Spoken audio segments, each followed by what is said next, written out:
Hi, and welcome back to Squirrel School. If you're new here, make sure you hit the subscribe button and never miss our video guides to self-managed super funds.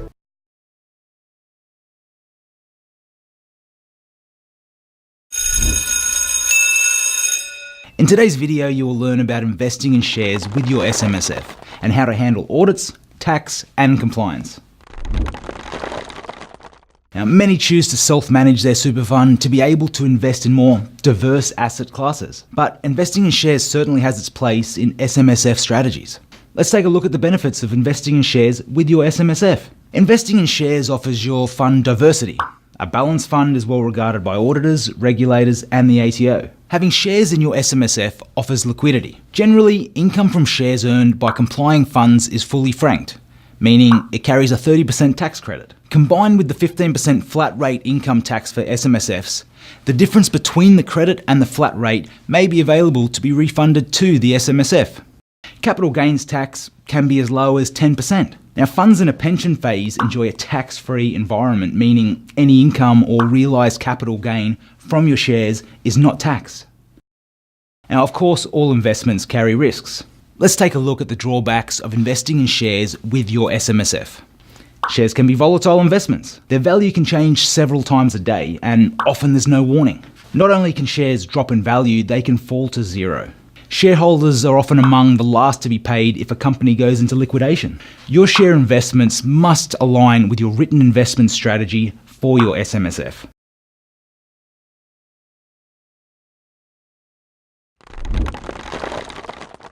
Share trading, whether inside or outside of an SMSF, can be considered a business activity. The ATO does not allow SMSFs to trade shares as a business activity, as that would breach the requirement for all investments to be with the sole purpose of growing the fund for retirement. Now, consider these factors if you intend to trade shares with your self-managed super fund. Frequency of trading.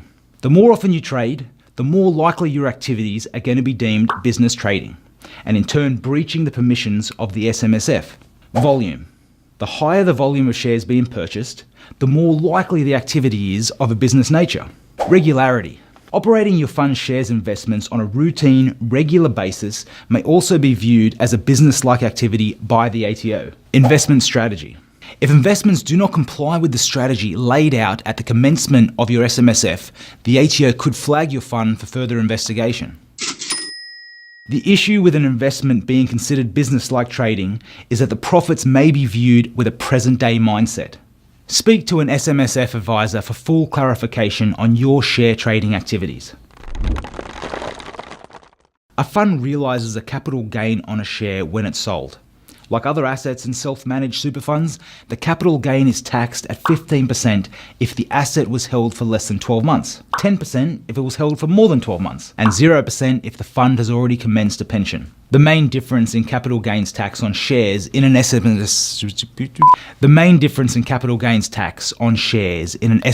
compared to outside an SMSF is the ability to offset capital losses. In an SMSF, all losses on share sales are treated as capital losses and can only be offset against capital gains on shares.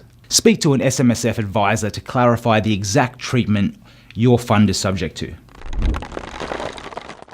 SMSF auditors are professionals that carry out compliance checks on self-managed super funds. The aim of auditing is to ensure that your fund is operating legally and that all investments meet the sole purpose test. Your fund is audited in accordance with the standards on assurance engagements, and the findings are reported back to the ATO. So, how do you prepare for an audit? The SMSF trustees must appoint an approved auditor to carry out the assessment every year. Generally, an audit examines the following 5 areas: the fund's compliance with the definition of an SMSF, the fund's investment activity and its relation to the sole purpose test, the investment strategy and any relevant restrictions, the members' administrative obligations, the members' contributions. So, how does an audit work? Fund trustees appoint an auditor to execute the annual audit using an official letter of appointment. Fund trustees declare in writing that, to the best of their knowledge, the fund has remained compliant with legal standards. At Squirrel, we sort the audit process out for you as part of our service.